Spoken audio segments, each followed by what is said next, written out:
এখন বাংলাদেশে যদি মাফিয়া থাকে, ওই মাফিয়া হচ্ছে আমরাই হচ্ছে মাফিয়া।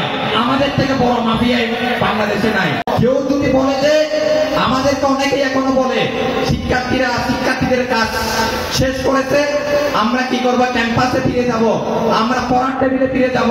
আমরা যখন 16-17 বছর একজন মাফিয়াকে হরাতে পারছি, আমাদেরকে কেউ যদি সরিয়ানো কাঁঠাল বলে যদি বুঝ দিয়ে আবারও কেউ মাফিয়া হয়ে উঠতে চাই, আমরা তাদেরকে বলবো এখন বাংলাদেশে যদি মাফিয়া থাকে, ওই মাফিয়া হচ্ছে আমরাই হচ্ছে মাফিয়া। আমাদের থেকে বড় মাফিয়া বাংলাদেশে নাই।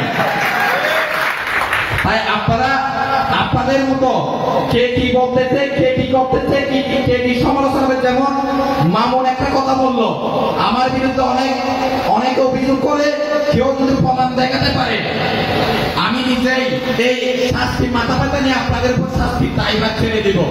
আমরা ওভাবে বলে আমরা আমাদের জায়গা থেকে যারা এখানে আমরা ওপেন ঘোষণা দিয়ে বলতেছি, এখানে আবারও যদি কেউ জাবেদ হয়ে উঠতে চাই, আবারও যদি কেউ আমাদের ভোটগুলো কেড়ে নিতে চাই, আমরা তাদেরকে বলবো আমরা বারবার ওই জুলাইয়ের শহীদ ওয়াসিম, শহীদ মীর মুগ্ধ থেকে শুরু করে আবু সাইদ সহ যারা আছে, ওই শহীদ হয়ে ফিরে এসে তাদেরকে আমরা রুখে দিব।